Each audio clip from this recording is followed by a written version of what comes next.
नमस्कार। तो अभिभावक परवरिश सीरीज़ इसको बनाने का एक बहुत इम्पोर्टेंट उद्देश्य ये भी रहा है कि हम अपने खुद के पास्ट पे रिफ्लेक्ट कर सकें। हम जब बड़े हो जाते हैं तो हमें काफ़ी ऐसी समस्याओं का सामना करना पड़ता है जिसकी वजह हम खुद होते हैं, और जब हम उसको समझने की कोशिश करते हैं, उससे भागते नहीं हैं उस उत्तरदायित्व से कि हमें खुद को समझना है, तो हमें कहीं ना कहीं जाके चीज़ों की जड़ अपने बचपन में मिलती है। समस्याओं के साथ साथ हमारी सफलताओं के लिए हमारे जो गुण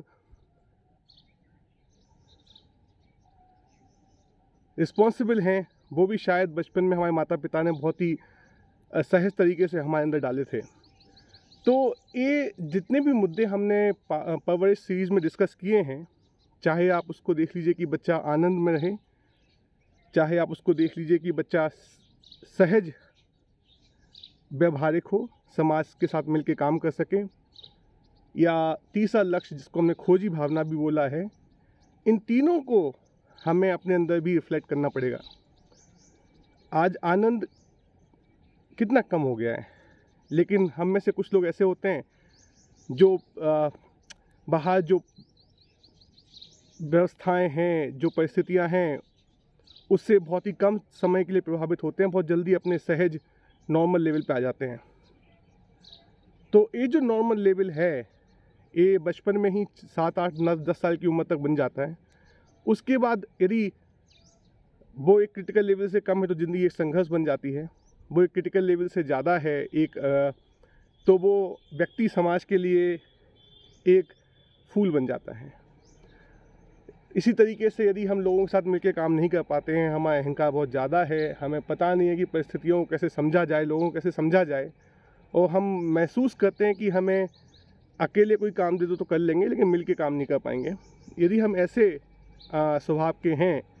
हम बात करते हैं और लड़ाई शुरू हो जाती है, हम जो कहना चाहते हैं वो कह नहीं पाते, दूसरे जो कहना चाहते हैं वो समझ नहीं पाते, तो इसकी जड़ भी कहीं ना कहीं बचपन में शायद माता पिता की कुछ लैक ऑफ अंडरस्टैंडिंग को एट्रीब्यूट कर सकते हैं। आज यदि हम लॉस्ट हैं, जीवन का रहस्य समझ नहीं पा रहे हैं, तो शायद हमें घर में उस तरीके का ऑब्जेक्टिव दिखाया नहीं गया। हम तो कहने का मतलब ये है कि ज़्यादा बोलना नहीं इस टॉपिक पे, क्योंकि हम सबके अलग अलग परिवार में अलग अलग तरीके से पालन पोषण हुआ है, लेकिन रिफ्लेक्शन करके हम जड़ तक तो पहुंच ही सकते हैं।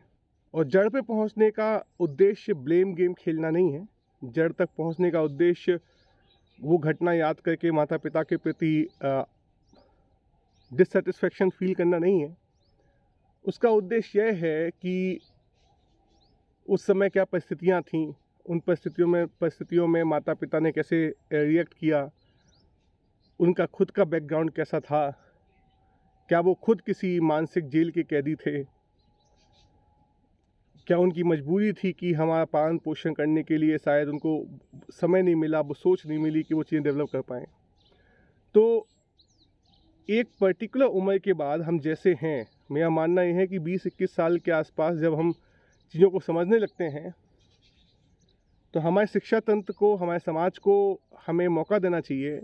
और हमें खुद ही मौका लेना चाहिए कि हम अपनी जो भी प्रॉब्लम्स हैं उसको खुद, उसकी रिस्पॉन्सिबिलिटी खुद लें। तो वही बात, रिफ्लेक्शन के साथ साथ ब्लेम गेम या किसी को गिल्ट पैदा करना नहीं है। वो यह समझना है कि भाई वहाँ पे थोड़ी सी मिट्टी कम रह गई थी, पोली है दीवार, तो हमें अपने ज्ञान से, अपने चिंतन से, अपनी बुद्धि से, अपने जो लोगों के साथ जुड़ के काम करके उस पोलेपन को दूर करना है। क्योंकि पोली दीवार पे आप सेकंड मंजिल बनाएंगे, आने वाली जनरेशन को हम और आप मिलके आगे बढ़ाएंगे तो दिक्कत होगी, क्योंकि प्रकृति में तो सहज मंजिलें बनती जाएंगी, आने वाली जनरेशन को तो ऊंचाइयां छूनी है, और वो तभी होगा जब हम अपने पोलेपन को दूर करेंगे। तो ये जो सीरीज है, इसका एक मैं चाहता हूँ कि जितने भी मुद्दे में डिस्कस किए हैं उसका एक चार्ट बना लें हम, और उस पर हर बिंदु पे, मतलब आनंद, व्यवहारिकता, खोज, और फिर साधना, संभाल, साध्य साधन साधना संभाल सिद्धि। तो ये 3x5 की ग्रिड बना के बच्चों के लिए, खुद के लिए, तो कितने 30 शब्द निकलेंगे। तो इन 30 शब्दों पर महीने के हर दिन हम चिंतन करें एक एक शब्द पर, और अपने उस पोलेपन को देखें। सिर्फ देखने मात्र से जब उसको अटेंशन और टाइम देते हैं, कायनात को पता चल जाता है कि हम जग चुके हैं, और वो हमारी उस पोलेपन को दूर करने के लिए सहज व्यवस्थाएं, ज्ञान के स्रोत, सत्संग और काम करने के मौके देना स्टार्ट कर देती है। तो मेरा सबसे अनुरोध है कि एक पर्सपेक्टिव यह है कि अपने खुद के बचपन को झांकें, अपने खुद के परवरिश में थोड़ा रिफ्लेक्ट करें, एजुकेशन पर रिफ्लेक्ट करें।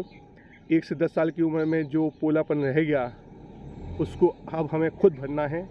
और उस भराव में जब हम बच्चे के लिए वो सब चीज़ों का ख्याल रखेंगे, और तो बच्चे ही शायद प्रकृति का वो निमित्त बन जाएं जिससे वो पोलापन दूर हो सके।